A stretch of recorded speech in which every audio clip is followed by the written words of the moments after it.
Good morning दोस्तों, स्वागत है आपका मिलेनियर सोच के चैनल पे। आज मैं आपको एक बहुत ही ज़बरदस्त कहानी बताने जा रही हूँ कि कैसे जाने अनजाने में हुई घटना हमारा जीवन बदल सकती है।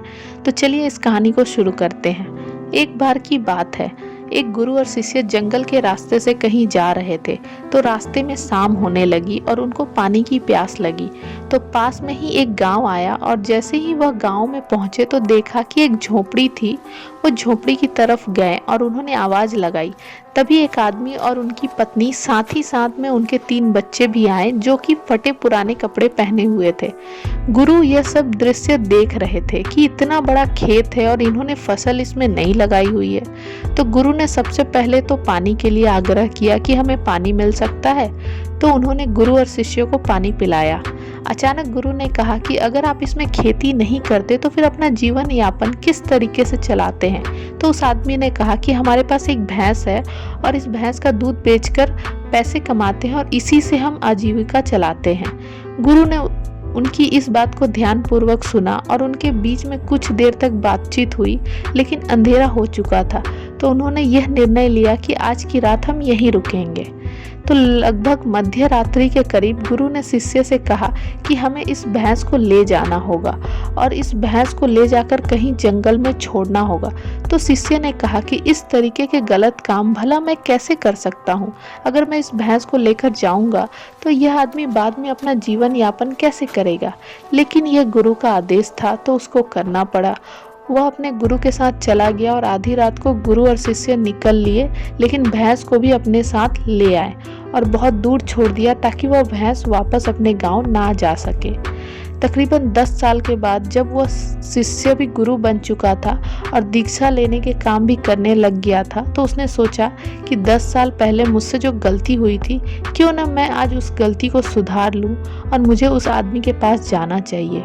वह उस आदमी के पास जाता है, लेकिन वहां पहुंचकर तो वह देखता है कि खेत में फसलें लहरा रही हैं और बगीचे लगे हुए हैं। वह सोचता है कि शायद हो सकता है वो आदमी अपना घर बार बेचकर, अपनी जमीन बेचकर शहर या कहीं और चला गया हो। लेकिन तभी अचानक वो आदमी आया और उसने गुरु को नमन किया और कहा कि मैंने आपको पहचान लिया। बरसों पहले आप और आपके गुरु साथ में आए थे, लेकिन उस दिन रात को अचानक पता नहीं क्या हुआ, हमारी भैंस हमें छोड़कर चली गई। अब हमें कोई दूसरा काम करना था जिससे हमारी आजीविका पुनः सुचारू रूप से चल सके, लेकिन हमारे पास कोई विकल्प नहीं था। तो मैं जंगल से लकड़ियाँ काट के लाता और उसी से जीवन यापन करता था। मैंने बहुत मेहनत की, आम के बगीचे लगाए। धीरे धीरे आम के बगीचे से लोग आम खरीदने लगे और धीरे धीरे मेरा आम का बगीचा बड़ा होने लगा और मुझे अच्छे खासे फल और उनसे पैसे मिलने लगे और मेरा बिजनेस बढ़ता गया, काम भी बढ़ता गया और अंततः यह जो आप देख रहे हैं ये 10 सालों की मेहनत का नतीजा है। तो इस कहानी से हमें ये शिक्षा मिलती है दोस्तों कि आपके जीवन में भी ऐसी कोई भैंस है क्या जिसको आप नहीं छोड़ना चाहते हो और सिर्फ उसी की कमाई करना चाहते हो। जैसे कि उस आदमी को नहीं पता था कि उसके अंदर टैलेंट है, उसके अंदर इतनी क्षमता है, लेकिन गुरु ने उसका भाग्य बदल दिया। हमेशा परिवर्तन तभी होता है जब आपके पास कोई विकल्प नहीं होता है, और जब आपके पास कोई विकल्प नहीं होता है तो सिर्फ आपके पास जो रास्ता होता है आप उसी पर चलते हैं, और जब आप उसी रास्ते पर चलते हैं तो आपका जीवन आपको सफलता जरूर दिलाती है। अंत में मैं यही कहूँगी कि ऐसी ही कहानी को सुनते रहिए, इससे आपको जिंदगी बदलने के लिए बहुत कुछ प्रेरणा मिलेगी और साथ ही साथ अपनी जिंदगी को बदलने के लिए हमेशा कुछ ना कुछ करते रहिए।